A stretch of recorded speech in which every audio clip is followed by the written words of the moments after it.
Hey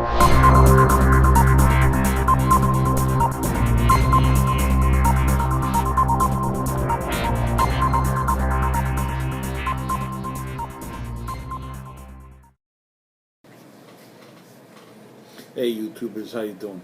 It's Anthony, New York Pipe Smoking. Monday Ramble.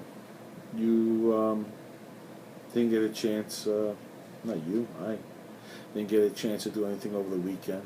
Today is Monday. Hopefully I'll be able to upload this before the end of the day. Just came in from work. And lo and behold, my first Yabo for YouTube. But before we get into that, here's the Ramble.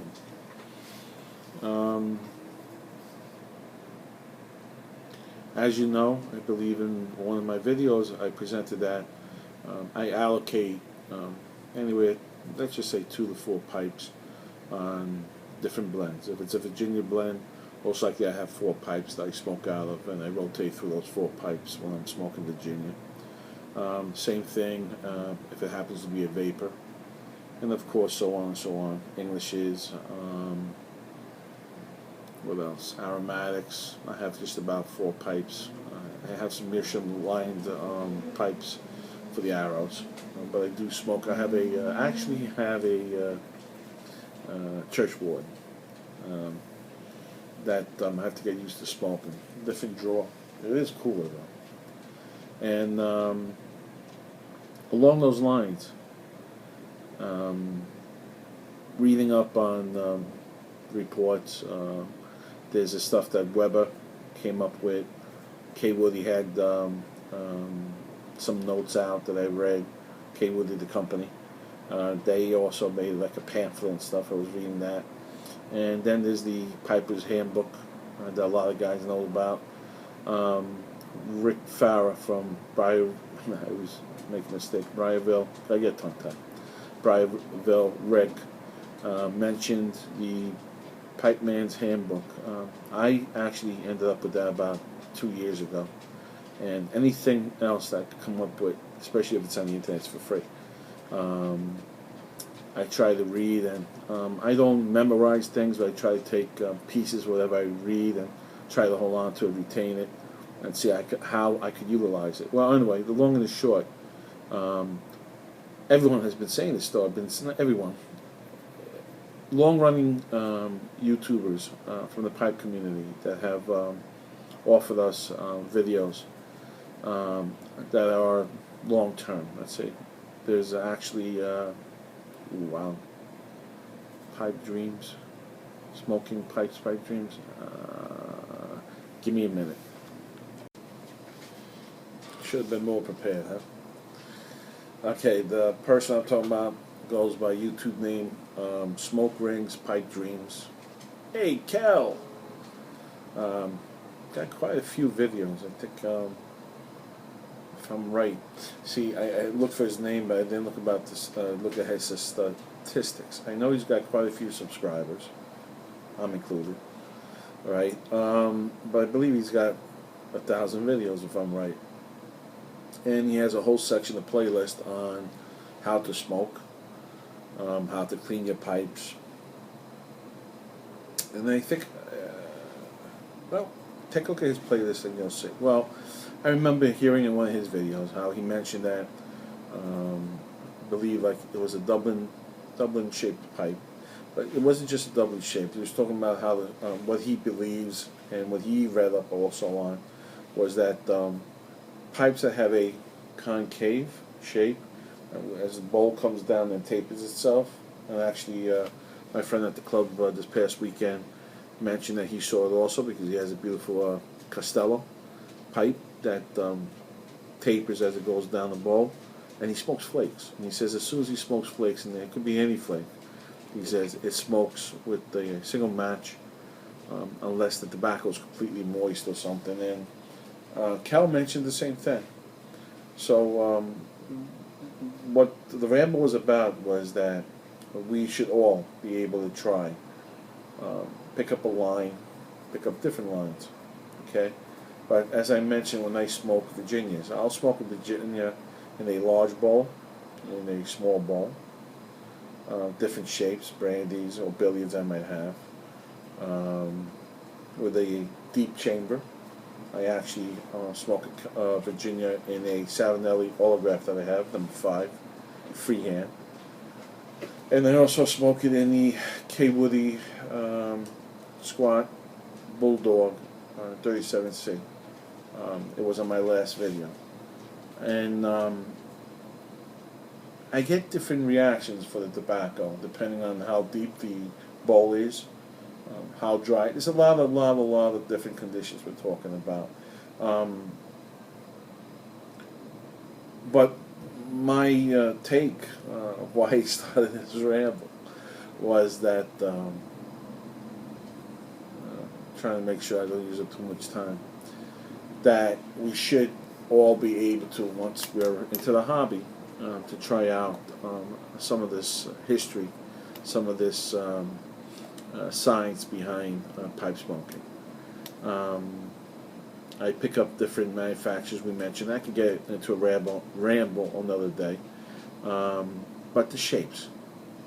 When you take a Virginia or a Vapor or a Arrow or a blend, and you smoke it, and to you might be middle of the road. It does depend on the pipe you smoke. If you use a medium, like a corn cob, and always stay with a corn cob, you could use that as a way to gauge yourself, but that would only be able to gauge against the corn cob. So I would take a chance at smoking in the corn cob, different shapes of corn cobs.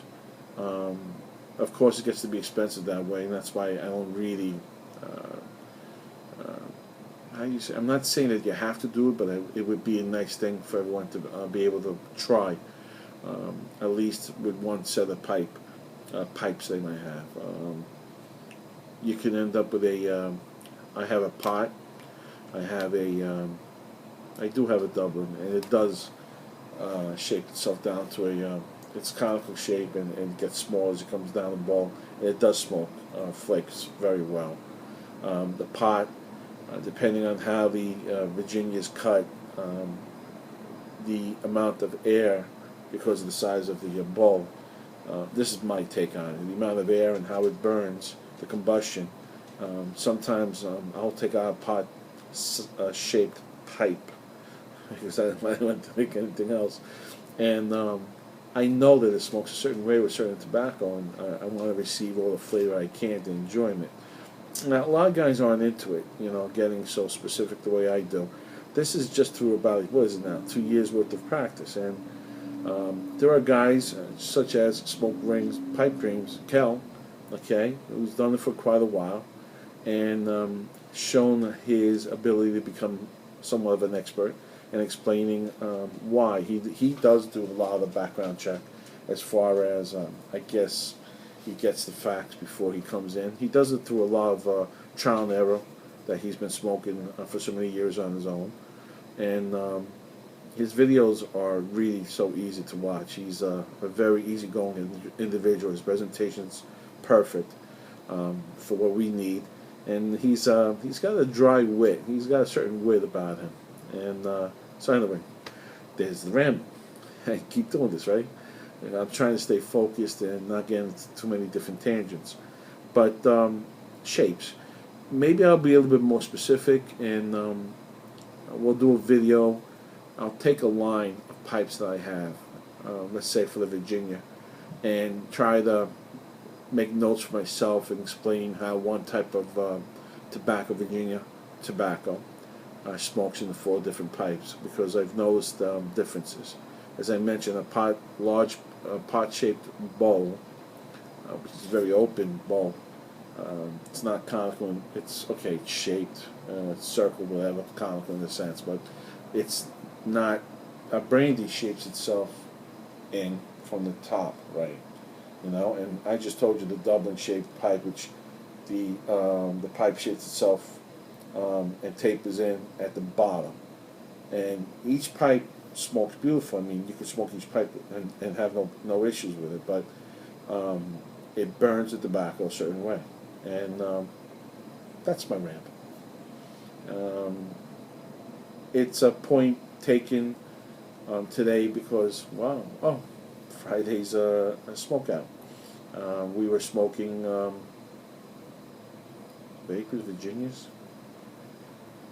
None of us had Englishes that night, and there were flakes bouncing around, and we got into a conversation about flakes, and Mike mentioned that the Costello has a tapered bowl, and I also ended up mentioning that when I smoke the Dublin that I have from Aldo Bellani, I like to use flakes in there, and it burns a certain way, and I mean it's a perfect smoke, a lot of volume, and it's just nice to light up and char at one time and burn throughout, and that's also one of the privileges of trying different pipes, because certain pipes behave a certain way with certain tobaccos also.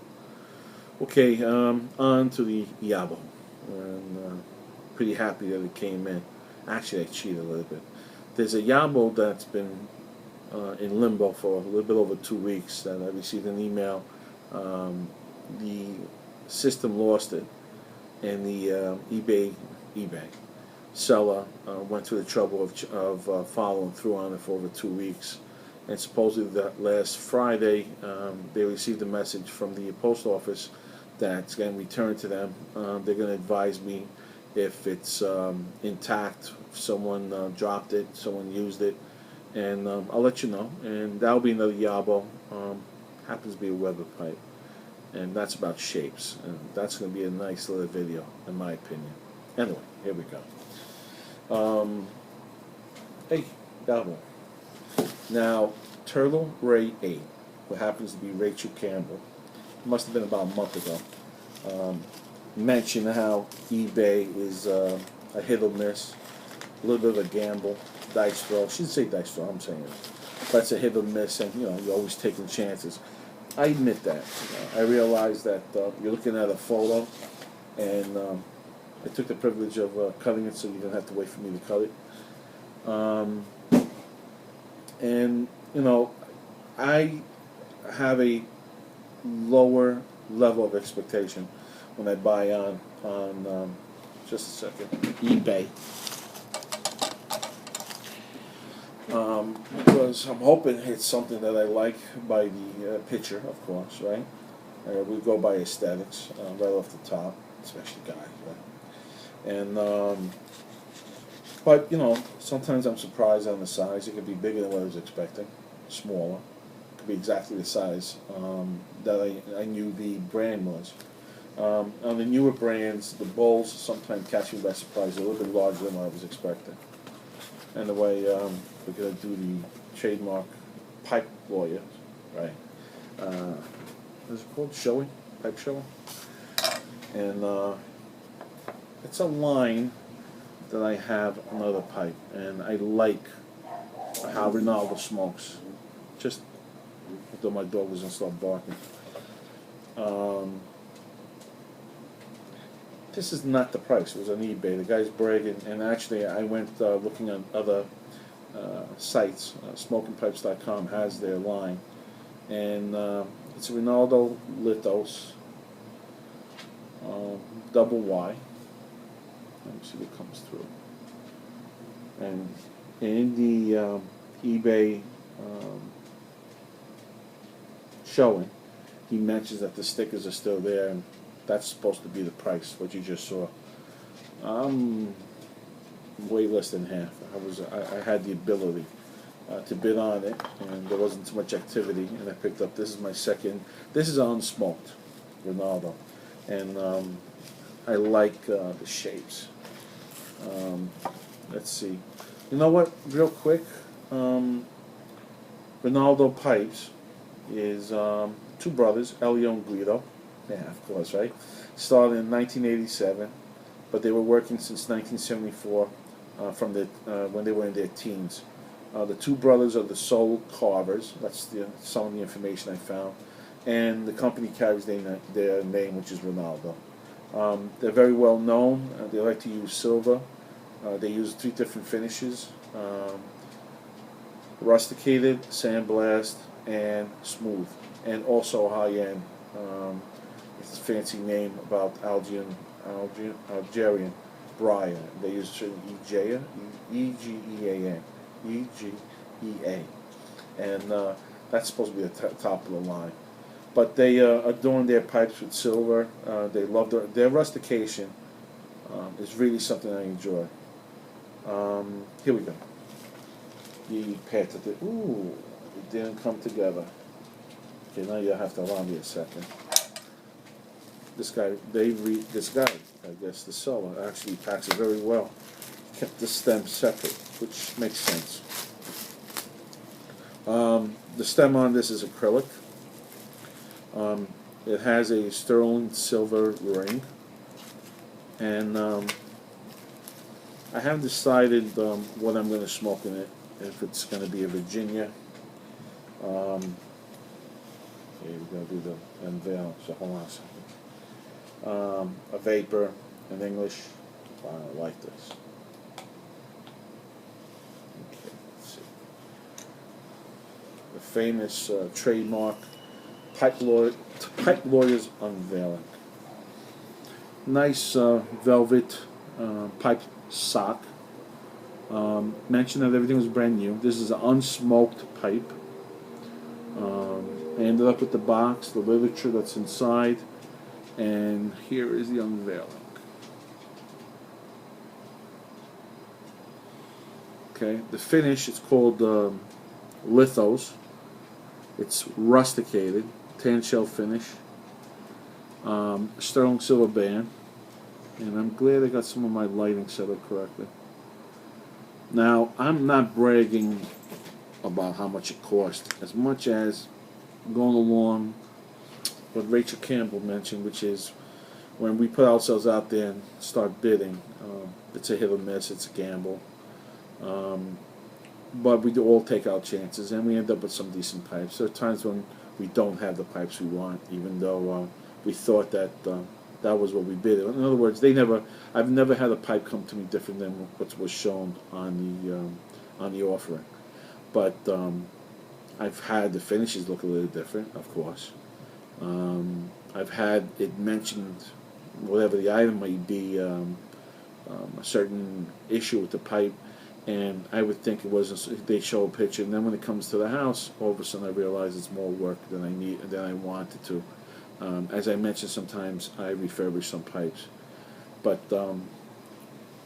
love this shape. I love it's about a half bent, quarter bent, half bent, amber acrylic stem. There we go again with the stamp. Okay, Rinaldo's trademark stamp on that leather strip. He likes to use that quite a bit. They're two brothers. Because I have another pipe that I'll show you in a second. Now this is the lithos, tan shell, smooth rim. All right, and again this is rusticated. Here's the issue about different shapes, and I also sometimes like to pick. I have PAD. I mentioned that in the last video. And this is my other one that I picked up, and it's a Rinaldo, of course. This is really a beautiful little pipe. The picture that I saw, I got this from smokingpipes.com. I didn't actually get this from eBay. They're estate pipes. Mentioned everything about the rim. It was like a 5 out of 5 or 4.5. I agree with them. I just love the way the coloring, the dark and the light. But this is pot shape, and you can see the size of this bowl. Boy, does it smoke. All right. What is it? Just about 5 inches or so. Saddle bits. I do like saddle bits. And this finish was the Rinaldo Sahara Silver Line Triple Y pot. Perfect. And to finish off, which one this was, it was a lithos. All right, triple Y. Excuse me, hold on. Silver Line 3. Now, I was reading the nomenclature, not nomenclature, the information on their website, and they mentioned that Rinaldo has a way of letting you know they did extra work, or number 3 would be top in reference to the amount of work. I guess because, okay, this is with those rusticated. The additional work they did was smooth out the top. Okay, acrylic stem is part of what they do, but the sterling silver band, which has a slight tarnish, and I'll clean it up. I'll show that at the end of the video.